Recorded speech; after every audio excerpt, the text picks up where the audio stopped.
Ulit tayo. Magandang araw sa atin lahat mga kababayan, saan man panig kayo ng daigdig. Naroon dito na naman tayo sa another episode ng ating vlogs, Badong Aratilis po. Pag-uusapan natin ngayon, ito po, no? BP Sara nakipagkita kay Leni Robredo. Nako, bumaha po ang mga inseguridad nitong mga BBM supporters, biglang kinabahan eh.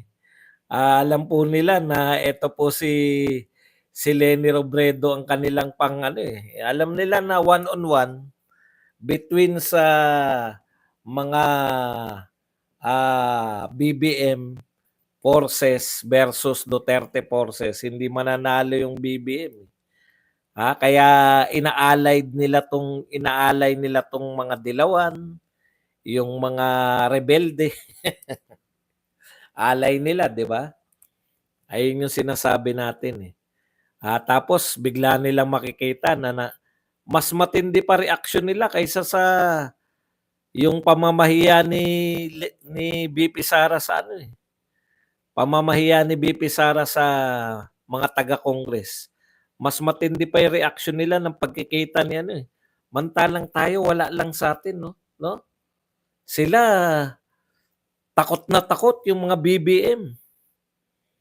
Magbasa po tayo. Pag-usapan din po natin, mamaya po, sinagot na po agad to ng kampo ng Office of the Vice President. No? Yan ang maganda sa mga Duterte. Hindi po tayo maghihintay ng kasagutan. Pag binanatan nyo ngayon yung Duterte, may sagot na agad. Agad. Okay. Ito po, isa pa po, no? Napanood ko yung interview ni Marcoleta kay RDR.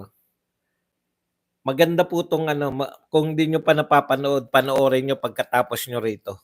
Pero maganda nga sana kung napanood nyo na para masakto na itong paliwanag ko. Unahin na natin yung paliwanag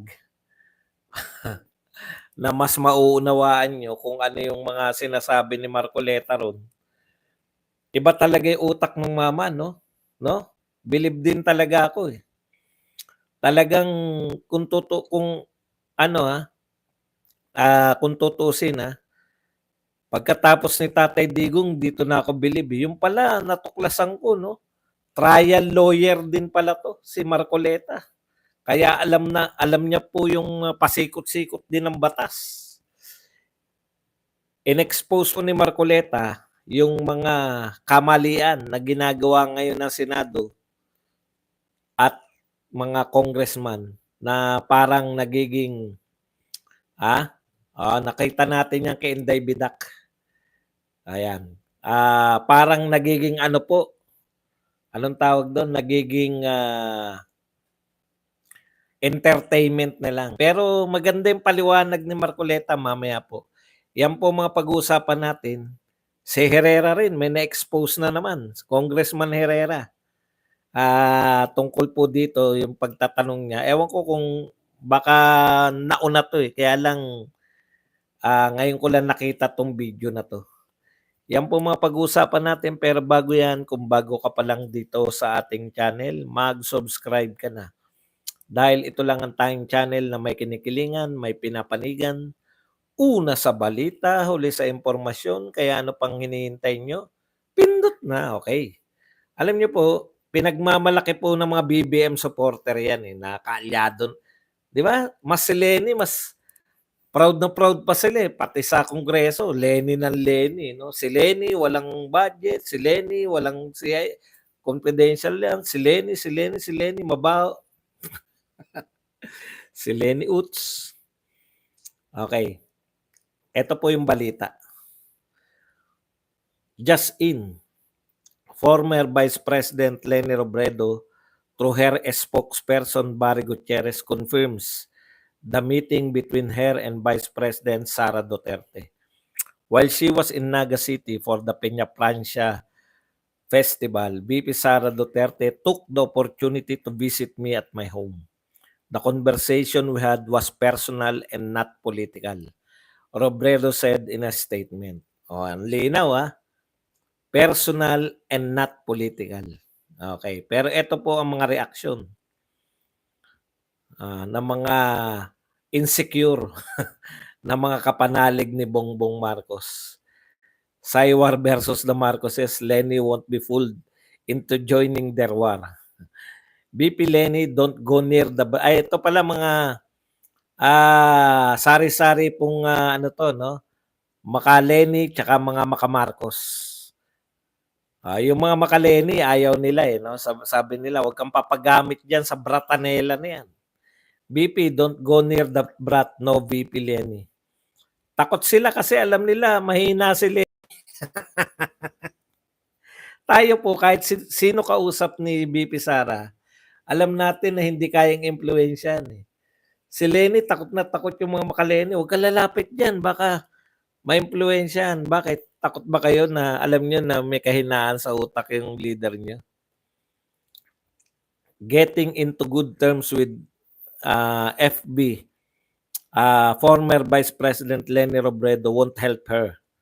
Whatever she does, she's still going to get impeached.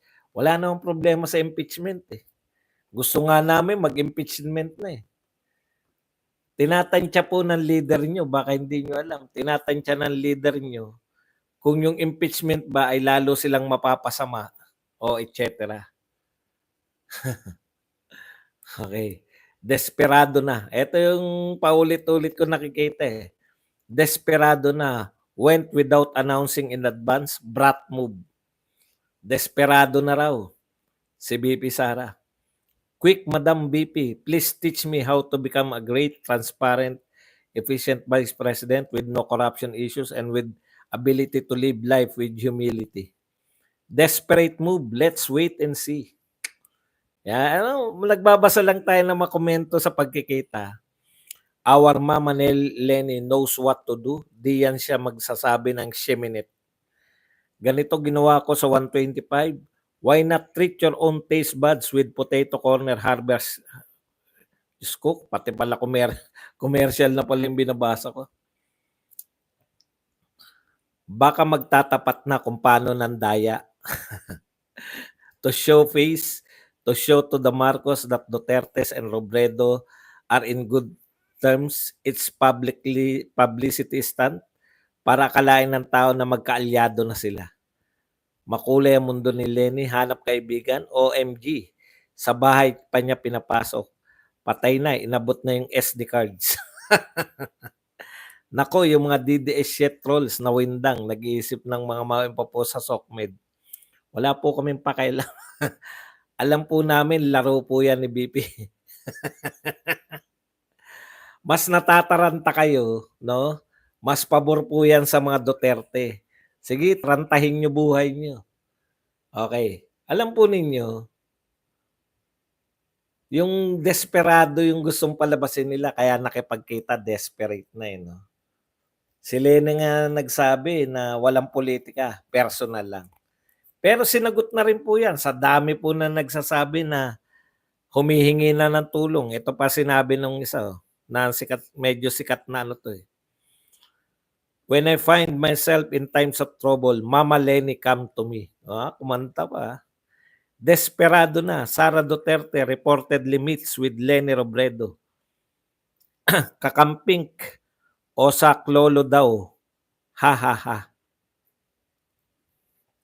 Thank you very much muna kay Andrea Gueco. Parehong takot Takot yung mga Leninista. Alam nyo, magtapatan na po tayo, no? Yung grupo ni Lenny, wala na po kayong bilang. Kung ang akala nyo may bilang pa po kayo, wala na kayong bilang, no? Pasensya na. Yan ang katotohanan. Sa mga BBM naman, supporters, alam nyo, kitang-kita po yung pagka-insecurity nyo. Yung inseguridad nyo. Gustong-gusto nyo ipakita na kakampi nyo yung mga dilawan, di ba? Gusto rin naman ng mga dilawan na magkakampi kayo. Magsama-sama po kayo. Wala pong problema sa mga Duterte yan. Hindi po kayo pare-pareho po kayong walang bilang. Alam niyo, eto lang, naaawa po ako. Ngayon lang po ako nakakita ng mga politiko na 'pag nagpunta ang tataas si Martin at saka si BBM. Yung pati yung uutusan mo yung crowd na pumalakpak, nariyan lang sa likod mo yung gusto mong palakpakan. Okey lang sana kung yung ang pakiusap mo before, 'di ba? Yung wala pa yung si BBM at saka si Romualdez. Makikiusap ka, sana naman po 'pag dumating ang ating presidente, practice po natin, palakpakan po tayo, 'no? Kaya yung mga Duterte nakita niyo naman kung papaano dumugin. Yun po yung tapat na paglilingkod. Sinusuklian po ng tao ng masigabong palakpakan ng talagang todo-todong yung pagmamahal na binigay ng Duterte sinusuklian nila ng pagmamahal din. Okey, para po matuldukan na kung ano po yung, ginawa ni VP Sara, bakit po, bakit po nakipagkita, eto po may statement na agad. Maikli lang naman 'to. Statement on the Vice President's Bicol trip. Vice President Sara Z. Duterte is excited to experience her first ever Piña Francia Fiesta. Sikat po 'tong Piña Francia, 'di ba? She was invited by a Bicolano friend to attend the centennial anniversary mass of the canonical coronation of Our Lady of Piña Francia on September 20. The same friend also arranged a casual meeting with former Vice President Leni Robredo. During her stay in Naga, Vice President Duterte visited several prominent Bicol personalities and heard mass with ordinary Bicolanos. She neither looked desperate nor distressed. Thank you. Sinagot na po ng OBP kagad. Hindi po siya desperado. Siya po ay talagang imbitado. Inimbitahan po siya ng kaibigan niyang Bicolano at excited po siya. First time niyang masasaksihan yung Peña Francia Fiesta. Dahil po ang nag-arrange po nito hindi po si VP Sara. Yung kaibigan niya na nag-imbita sa kanya doon, siya po yung prominent Bicolano malamang yun. Hindi na pahindian ni Leni Robredo, 'di ba? Ganun po talaga. 'Pag bumibisita kayo sa lugar, meron pong mga prominent na tao doon, pinupuntahan niyo lahat. Bisita po si Sara Duterte doon. Natural po, isa po sa pinaka-prominent na tao doon sa Naga ay ang dating presidente, Vice President Leni Robredo. Kaya normal lang po yung pagkikita nila, hindi po ibig sabihin, 'no? Hindi po ibig sabihin na, nanghihingi ng tulong si Sara Duterte. 'Yan po ang pakikipagkapwa-tao. Gano'n po talaga, gano'n po 'yun. Parang pumunta ka sa isang bahay, 'di ba? Magmamano ka sa pinakamatanda do'n. Parang lahat ng mga tao ro'n sa Bicol nakakilala na nag-imbita sa kanya, pinupuntahan din nila. At saka tandaan po ninyo, malapit na yung 2020. Leader po 'yan si VP Sara, siyempre kakampanya niya rin po yung 'no. Wala pong ibang ibig sabihin, 'no, wala pong ibang ibig sabihin 'yan. Hindi po kinakailangan, kumbaga, hindi po kailangan na yung kung magtatapatan po tayo, wala po kayong,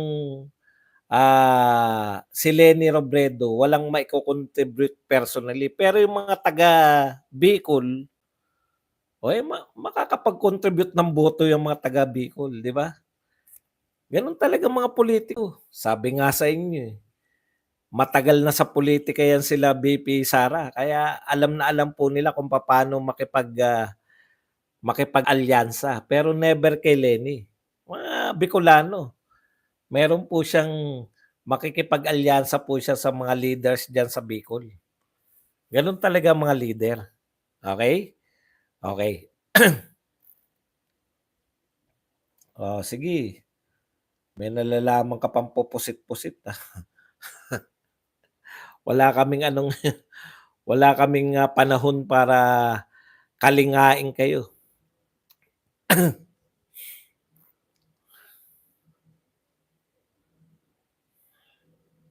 Okey, eto pa po, sabi naman sa inyo 'pag naging presidente si VP Sara lahat po ng congressman na yan babaliktad na naman sa kanya, eh.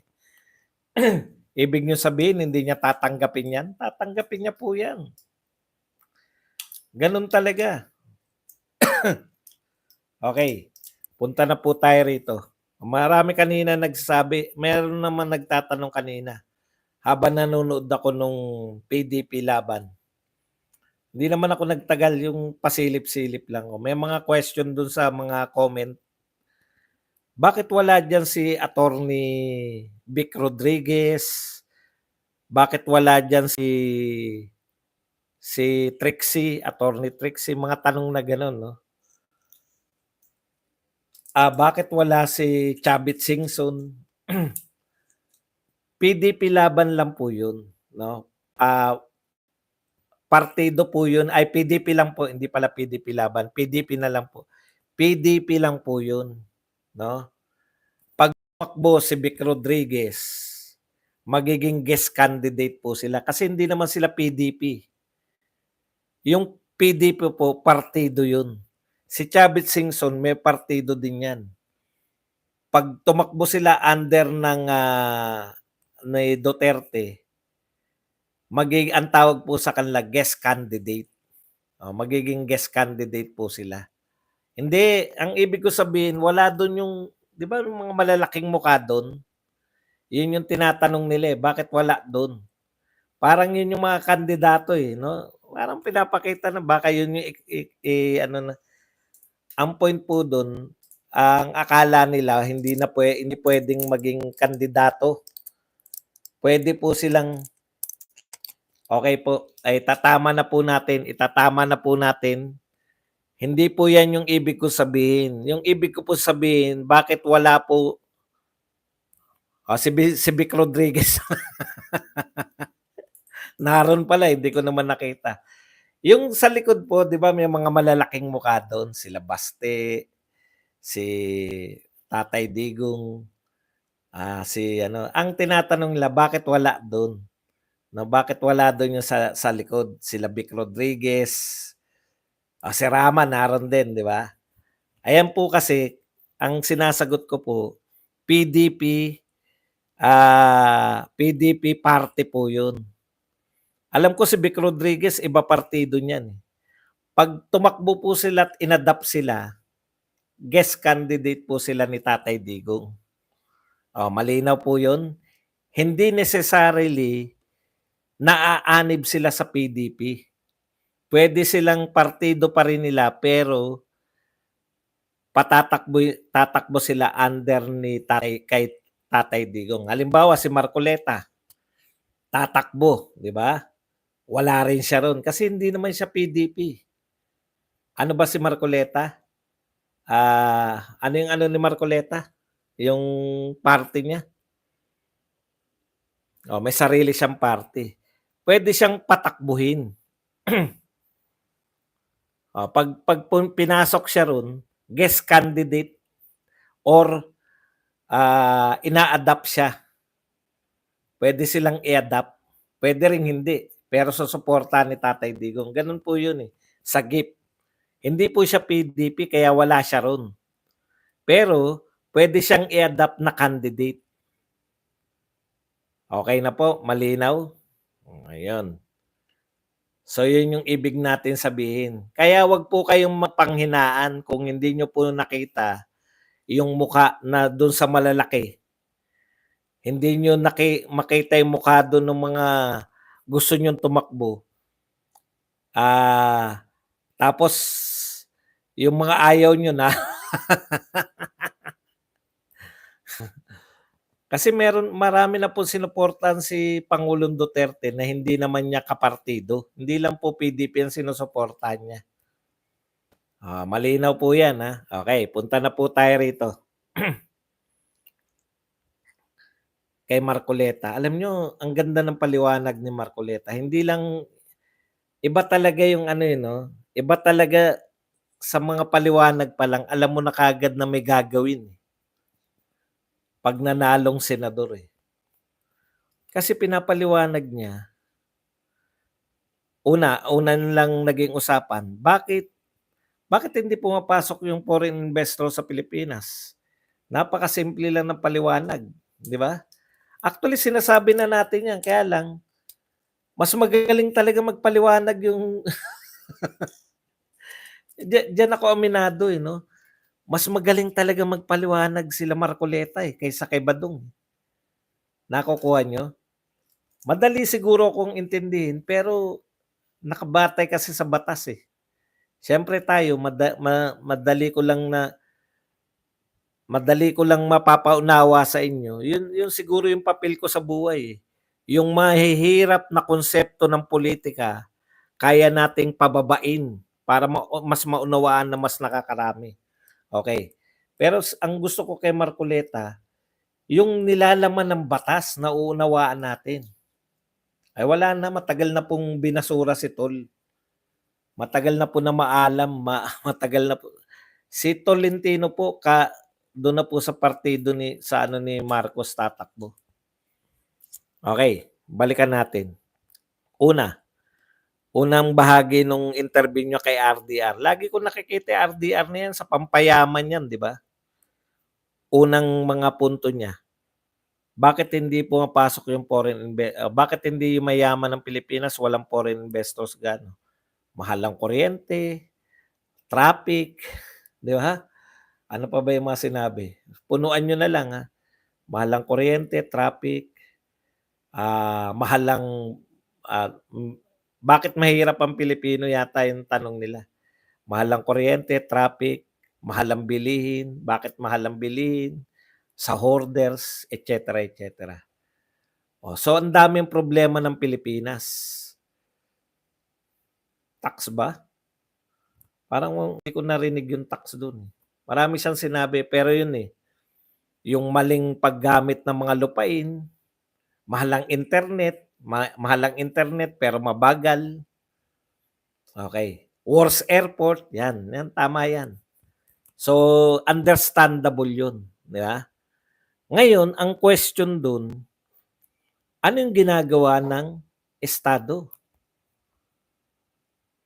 Ano yung ginagawa ng Kongreso para makatulong? Corruption, bakit mahirap ang Pilipinas? Yun yung buong ka. Boring ako. Ba't ka nagtitiyaga dito? Huwag kang magtiyaga.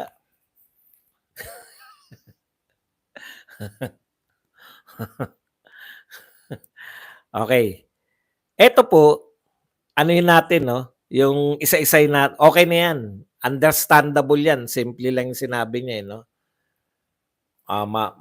Mahal ang internet pero napakabagal. Eto po katunayan, ang bagal ng internet natin. Okey, kaya mahirap ang Pilipino, hoarders, mapagsamantala, marami. Pero papaano nakakatulong yung Kongreso? Hindi nakakatulong yung Kongreso, meaning po ng Kongreso, Senado at tsaka House of Representative, 'no?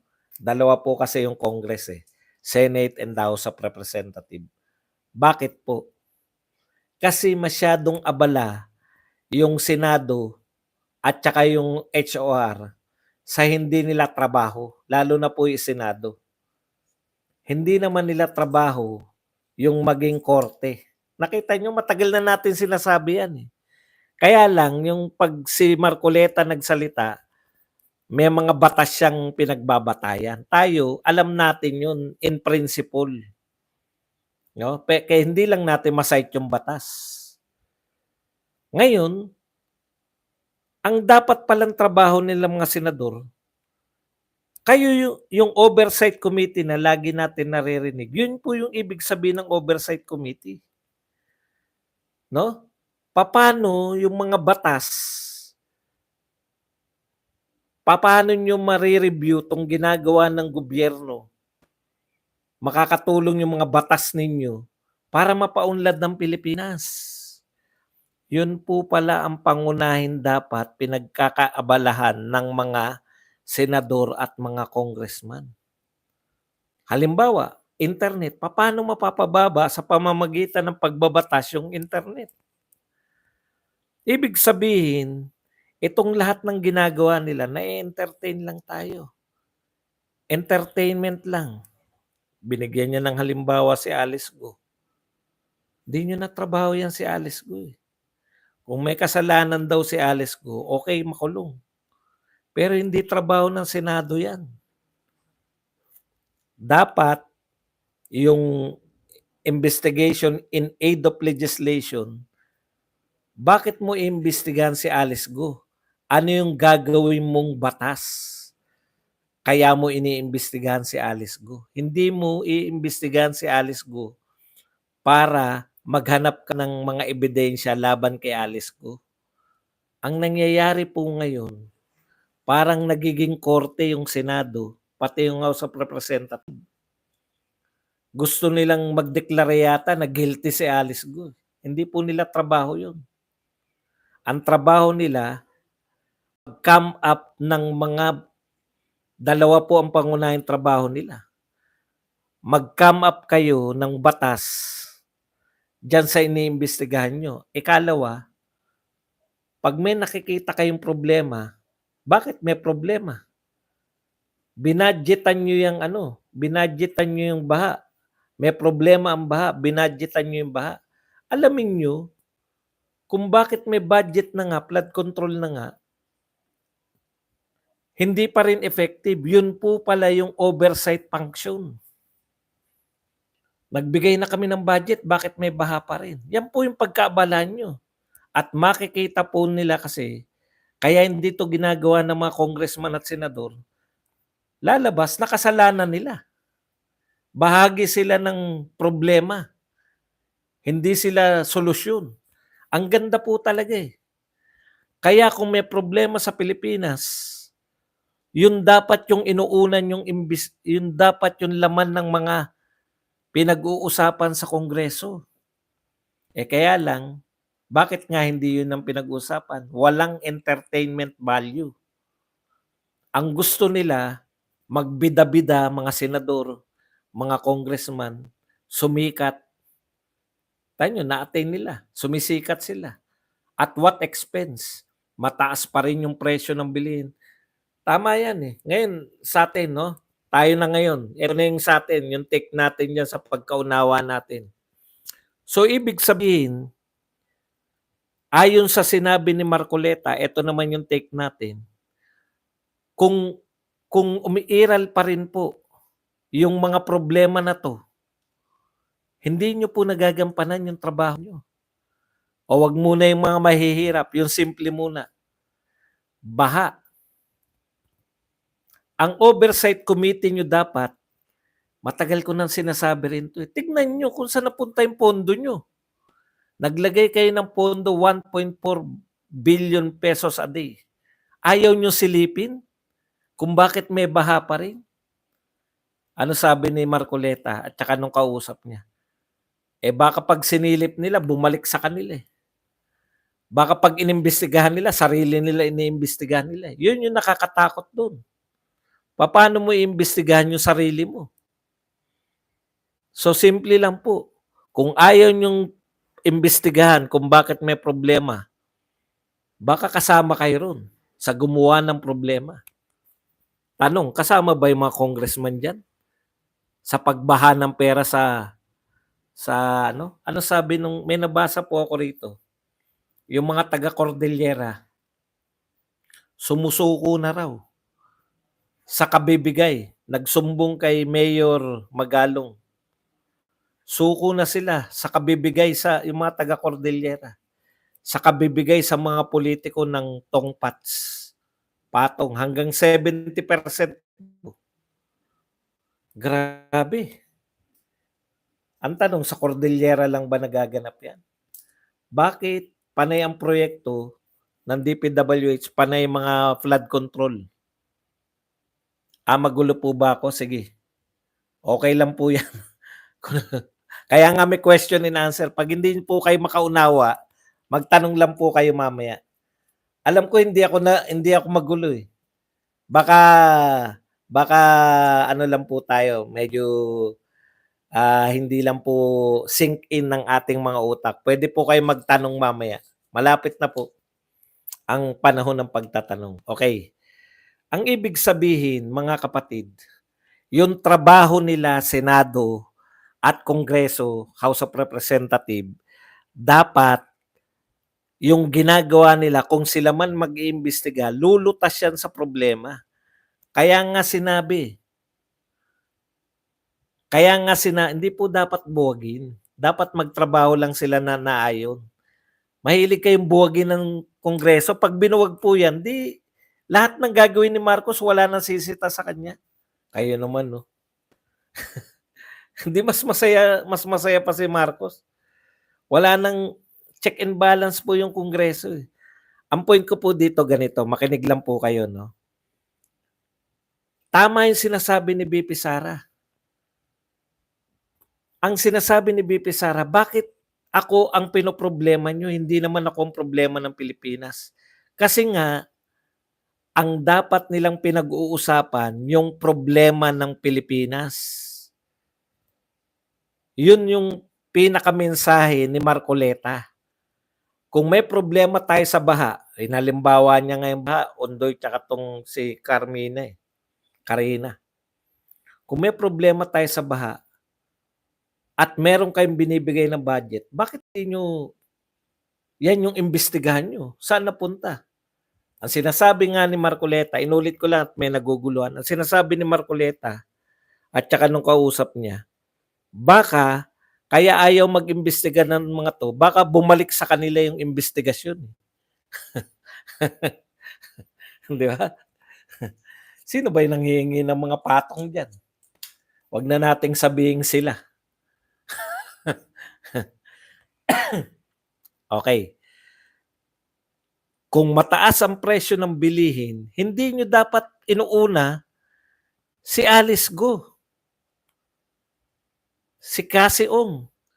Ang tinatrabaho nyo, trabaho na ng korte. Gusto nyo bang ideklara na guilty sila? Gusto nyo ba sila ipakulong? Hindi nyo po trabaho yan. Ang trabaho nyo, bakit mataas ang presyo ng bilihin?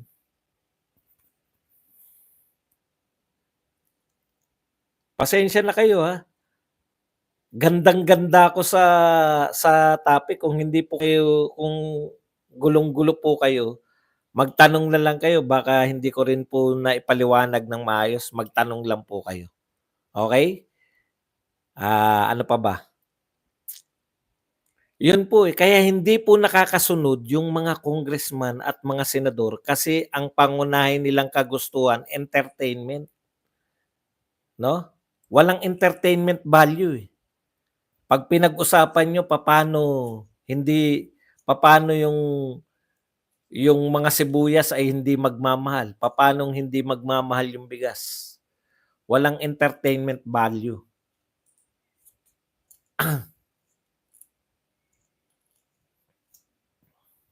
Kaya si VP Sara, tama pa rin.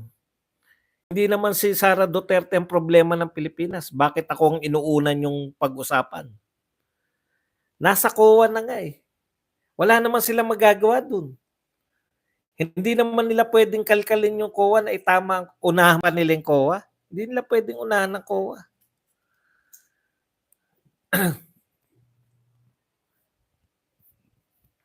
Hindi po sila nag-usap na merong anong tawag doon? Itatama lang po uli natin, wala po silang political agenda, personal lang po ang agenda nila.